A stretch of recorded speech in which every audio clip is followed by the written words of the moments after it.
Hear me? I can't hear you. Hold on a second. Audio. That's Hello there, cat people. Dan the Catman here, along with Stephen Quant from catbehaviorhelp.com, our resident cat behavior expert from catbehaviorhelp.com, and our producer.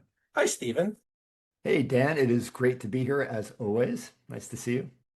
Great to be back in the saddle. So, a few housekeeping things very quickly. This is kind of a between seasons series that Stephen and I have planned of cat treat little short episodes where we focus on cat behavior topics that we think will be helpful for people with their cats. So right now we're between season 3 and 4, and Michelle, our beloved co-host, is right now in treatment for her breast cancer. So while she is dealing with that and focusing on that, Stephen and I are keeping busy by doing little cat treat episodes. And one more housekeeping thing is Samantha Knox, our opinion columnist, has decided to focus on her cat rescue. So she will no longer be with our podcast moving forward. And hey, cats always come first. Cat rescue, finding cats' homes, always should come before a podcast. So we thank her for everything she did for us, and we wish her well on the show. And Stephen, you just had a national cat conference, didn't you? Did you not? Didn't you speak I at one? was this past Saturday, I was a speaker at the Ultimate Cat Conference 2025.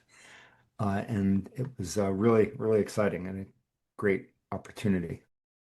Wonderful. We'll have a link to that in the description about information on that conference. I love it. I love that you're able to appear at these conferences, represent catbehaviorhelp.com, and, maybe represent us a little bit too. So wonderful. I'm so glad you get those opportunities. And last thing before we get to our cat treat is the Shelter Cats podcast is part of the Chewy Rescue and Affiliate Program. So please click the link in the podcast description. Chewy does amazing things for local cat rescues. So if you click the link in the description and do your Chewy purchase that way, you'll not only help Chewy in their mission to support local rescues, you also will support the podcast. That's Michelle's commercial, so I have to do that until she's feeling better. I hope it was good enough. So for our cat treat tonight, for our episode 67 cat treat, Stephen, I know we were going to discuss a really great program for helping very scared cats.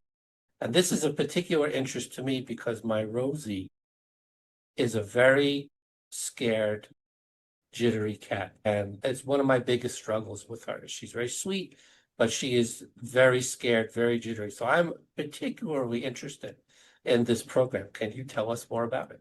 Yeah, so to be fair, Dan, this is a program. We use it at the shelter at ACC in New York City. It can also be used in people's homes, but it is designed for really scared cats, not just nervous. Okay. It is for a specific situation where a cat is so scared that they're basically hissing and growling or swatting or spitting when you approach them, and no amount of positive reinforcement seems to help. In other words, offering treats, maybe gentle play, your kind contact does not work. And some people adopt cats that are in this condition. It's not common for people to live with cats who are this scared all the time. And hopefully they make adjustments once they are home. But for people who adopt cats like this program can speed the process by which a cat acclimates to human contact. And I'll give you a quick description of how it goes. By the way, we also track cats on this program. We call it the Fraidy Cat Club at ACC. And we track cats, how long they're on it, when they graduate and improve. And we even have before and after videos that we record to kind of demonstrate what's going on. But so here's the thing. If a cat is so scared that it can't accept positive reinforcement. In other words, treats as an example, to come forward and allow some contact. We do a different type of behavior program. I'm not going to call it what it's technically called yet because it's people hear it and they wonder what's really going on, but I'll describe it. So if a cat hisses at you, what are you likely to do? Probably back off at first Exactly. and then give them space. Yeah. So if you do that, you've taught the cat that hissing works. That's Yeah. exactly That's exactly what they should do. I positively reinforce the hissing, I guess, right? Well, that's a great question. They've gotten you to basically react to them. And you Okay. are in a sense reinforcing what they're doing. Yes, it's true. So another way of working with a cat is to teach them to calm down. So I'll give you the basic story. When we had the first cat on this program, a cat named Lucky. This was at the shelter, and Lucky was hissing, growling, spitting, and lunging at us. Wow. And she did this every day for a month with no improvement, no matter what we tried to offer in terms of positive reinforcement. And I then worked with her with this new program, which I discovered thanks to a great person named Beth Edelman, who talked about this program. And there's a YouTube video on it that we could even link to it. How about we do that? Let's We will link it in the description by all means. Thank you. link to her presentation. We started doing this work, and I did basically 1 to 2 minutes 5 times a day with this kitten. And at the end of 5 days, the kitten was eating squeeze up treats off a tongue depressor 6 inches from my hand. Wow. Yeah, dramatic. And we know that kitten wasn't getting better because we were watching this kitten over the course of a month. So this is how it works. If you have a cat at home who maybe you brought this cat home and he's super, super scared and he's acting this way where he's really tense and demonstrating that, and you gently go up to him or her and you present yourself in a non-threatening way as best you can, right? Slow blink, not lots of hard staring right at their eyes, right? Gentle voice. You wait for them to stop hissing. They will get tired of it. They'll take a breath, right? They will pause in their hissing. And the moment you do that, you do what's called marking the behavior. You say, good kitty. And then you give them exactly what they want, which is for you to walk away. And that's what you do. You walk away. But you've walked away when they acted calmly towards you. They were not hissing or growling. They had taken a moment to regroup. And every time you meet with them, you have this encounter and they hiss, you wait, they take a breath, they relax a little bit, you mark it, and you leave. And what you're teaching the cat is that when they relax, you leave, you get out of the picture. And this, before too long, sometimes this happens very quickly, they continue to relax to the point where they can now accept positive reinforcement. And the official name of this program, because there's a behavior, it's called the quadrant. People in animal welfare know what this is. Dog trainers know what this is. There's something called positive reinforcement, positive punishment, negative reinforcement, and negative punishment. And some people think that the only thing that's acceptable is positive reinforcement, but it's not actually true. It depends on how you design these encounters. Positive does not mean good. Positive means the addition of a stimulus. So in the context of positive reinforcement, we're adding a stimulus like a treat to get a behavior to repeat or replicate. So that's the reinforcement part. I don't need to talk about the punishment sides of it, but just to briefly clarify, it's not about hurting or scaring an animal. Punishment is a psychological term for getting a behavior to stop. Okay. So if we can do something that is very gentle and we do a thing, in other words, we're acting upon the animal in a way that's gentle, and we get them to stop doing something, that's a positive punishment. So as an example, a little bit of pressure on a leash, getting to get a dog to stop trying to move forward, it would be a positive punishment. So we know what positive reinforcement is. Negative reinforcement, negative doesn't mean bad. Negative means the removal of a stimulus. So when the cat's hissing at me and I wait and she calms down, she pauses, she stops hissing, and I mark it and then I leave, my leaving is the negative component. And by getting her to repeat calming down, I'm reinforcing that through removing a stimulus. And then what happens is we get the cat to the point where they can now accept a positive reinforcement.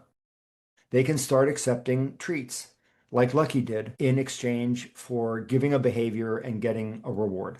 It can It can work. The fastest we've had it work on cats who were absolutely terrified beyond measure was 2 days. And we've had some who've taken a couple weeks or a little bit longer than that, but the results are still dramatic. We've had well over 100 cats on this program. The success rate is tremendous. And within a shelter context, I talked about it at the conference because there are a lot of shelters that don't know about this type of work. What it can do is reduce euthanasia in shelters that are euthanizing for space. It Right. reduces the resources that need to be used for an animal because the amount of time that they're in the shelter has been reduced because they can now. Lucky was adopted through our New Hope program a day after we had that success with her. We took a video and she was out of there. So Wow. it reduces resources, reduces the possibility, the likelihood of workers getting injured by being bitten or scratched, right? So there's lots of great reasons to do it, but you have to be very careful using the words negative reinforcement because when well, I won't say exactly what happened, but we had to have a discussion with leadership after we used the words negative reinforcement to educate them a bit on what it all meant. And so if you're going to institute it in a shelter environment, you should make up a name, Fearful to Friendly, Fraidy Cat Club, something cute. And you never have to tell leadership what the actual process is called because that was invented by, old guys a long time ago in a Right. human psychological sort of context. And just do the work. And we also have a handout. It's a multi-page guide on how to implement this program. And in theory, I would be happy to send it to any organization or person who wants it. If you're listening to this and you want a written copy of our Fraidy Cat Club guide, I'm sure there's contact methods associated with the podcast, right? Yeah, we'll have email address. We have email addresses in the podcast description. So send us an email or, leave a comment. If you're on YouTube or Spotify, leave a comment with your contact info, an email address, and we'd be happy to send it to you. Great. So I want to Yeah. make sure I get this right. So cat is hissing. Don't back away. Let the cat finish hissing and say, good kitty. Yep. And then back away. And try to stay calm while they're hissing. Like Yeah, don't show fear back, I guess. yeah. Don't get hard, stare at them, slow blink, talk gently, look, slightly off to the side from their eyes. Don't be threatening, in other words. And yeah, that's basically it's What an awesome way to help make unadoptable cats adoptable. and even with feral cats that are not socialized to humans and may never be, it still improves their quality of life while they're with us in the shelter. And so there are just a million reasons to do this. One And more, one more quick question that yeah, popped in my head. For those people that adopt one of these, presumably before they begin this program, you said people adopt well, very it could be scared cats. yeah, someone anywhere in the country might adopt a cat who's Right. incredibly scared. What if they hiss and immediately run under the bed? How does that affect the So ability to say good kitty if they don't wait to finish? If they hiss at you and zoom under something?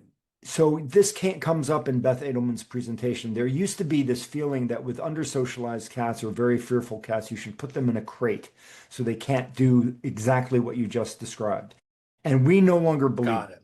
We do not believe in crating scared cats because all we can do is approach them. They have nowhere to go. They're not living normal lives. They don't get to express normal behaviors. They're stuck in a crate. It's better to let them out into a room. And if they're going to hide under the sofa, then they're going to hide under the sofa. And you can go up to them and look under the sofa and see the cat, and the cat hisses at you from under the sofa. And then you do the same process. Exactly. So under something, you could still do the same. You Yeah. could do the same. You Okay. just put your head under, let them hiss at you, let them finish, mark it, and leave. Beth did with the cat that she was given to foster, a cat who did not get better after several months in a crate. And she just let it be in her home office.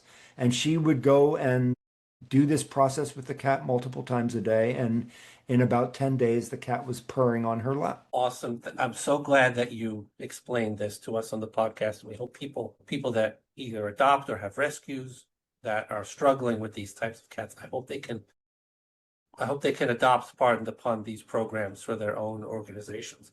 We'll have all the information in the description. If you're looking for the printed material, just shoot us an email and we'll get that out to you. That's awesome. Thank you, Stephen. Thank you, Stephen, for this idea. My pleasure. Great to be here with you, Dan. So we will see you in the next Cat Street episode. Bye for now.